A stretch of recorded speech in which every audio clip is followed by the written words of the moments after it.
3, 2, 1, ignition, and liftoff. Go Falcon, go PSL. Stage 1 propulsion is nominal. Vehicle is pitching downrange.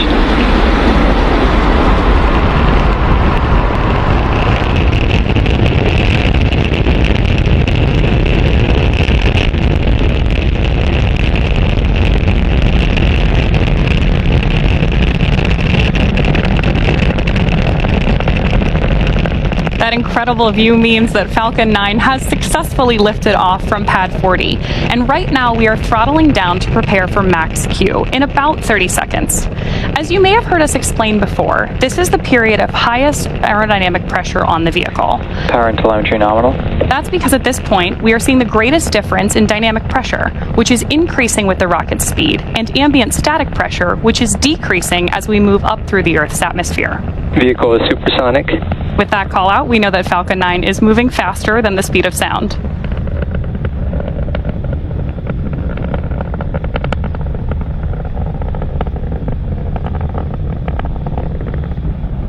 Max Q. With confirmation that we've passed through max Q, we have 3 events coming up in quick succession, starting with main engine cutoff, stage separation, SES1, or second engine start 1. Main engine cutoff, or MECO for short, is where all 9 Merlin 1D engines will shut off to slow down the vehicle in preparation for the next event, stage separation, or stage sep for short. That's where the first stage booster will separate from the second stage. Right after stage sep, the first stage will start its journey back to Earth, targeting a landing on our drone ship, a shortfall of Gravitas, which is currently stationed in the Atlantic Ocean, about 680 kilometers downrange. Now, during that time, Stage 2 will continue on its journey to space with the third event, Second Engine Start 1, or SES1 on the nets, and this is where the single MVAC engine will ignite to propel the second stage along with the PSN Satria payload to orbit. In addition to these 3 major events, the fairing halves will also separate less than a minute after SES1, so keep an eye out for all of those coming up in about 10 seconds.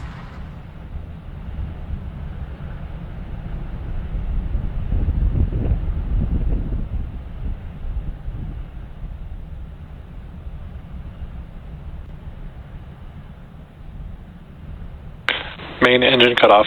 Stage separation confirmed.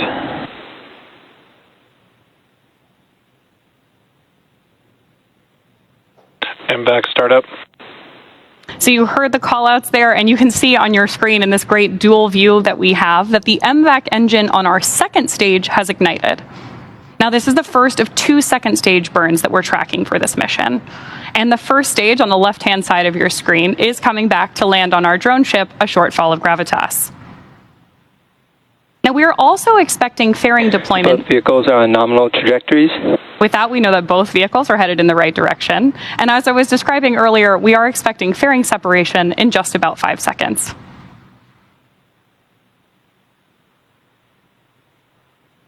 Fairing separation confirmed. As some of you mentioned earlier, reusability is part of our secret sauce here at SpaceX. So with that confirmation of fairing separation, we know that both of those are coming home again. The first, or one of them is flying Acquisition of signal Bermuda for the 7th time, and the other for its 9th.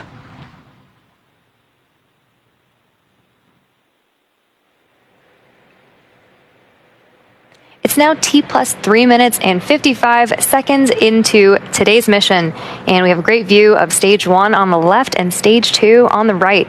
In order to complete today's landing, the first stage has 2 more burns left. Next up will be the entry burn, where 3 of the Merlin engines on the first stage will reignite, and this will help slow down the F9 first stage as it re-enters the upper part of the Earth's atmosphere. That entry burn should start in about 2-ish minutes from now and will last about 20 seconds.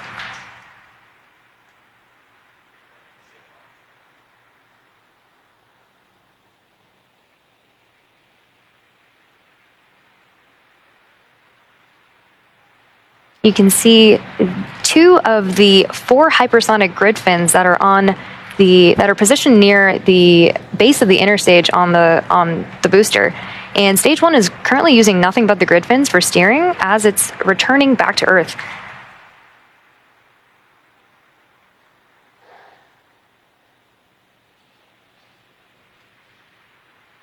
You can also see those little puffs of gas. Those are nitrogen gas bursts for attitude control, and they also help orient the rocket on its way back down.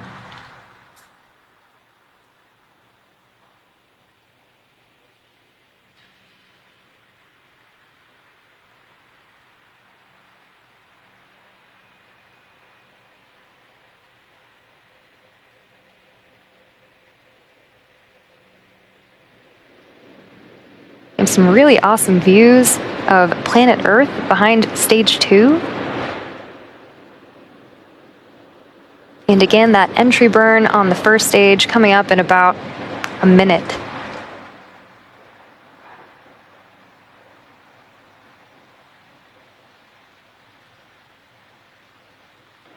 Both vehicles are on nominal trajectories.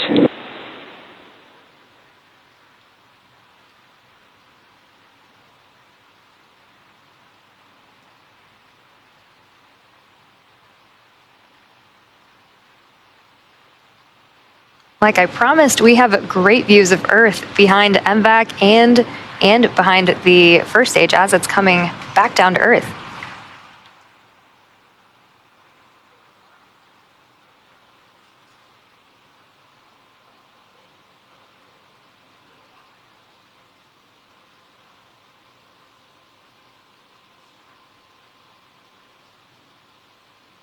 Stage 1 entry burn startup. You can see that 3 of those engines have now relit engines 1, 5, and 9 for the entry burn. It's about 20 seconds for this burn.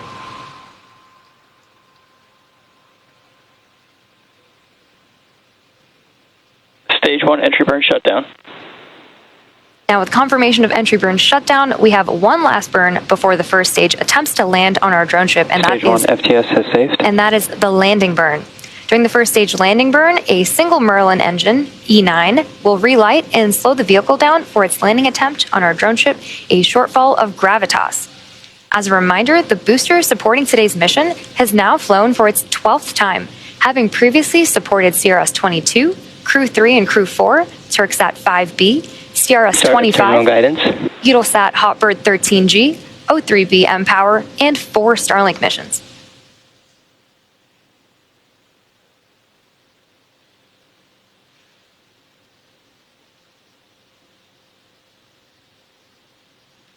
We'll also be coming up on SECO 1 or second engine cutoff 1 in about 30 seconds from now. Stage 1 transonic. Stage 2 FTS has saved. You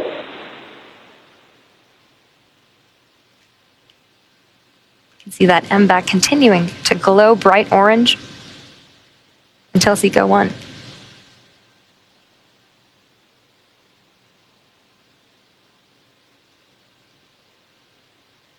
Nominal orbit insertion. MVAC shutdown. Great callouts for SECO 1 and nominal orbital Stage 1 landing insertion. burn.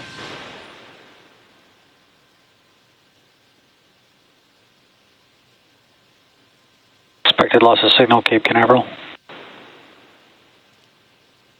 There's that view of landing burn. Stage 1 landing leg deploy.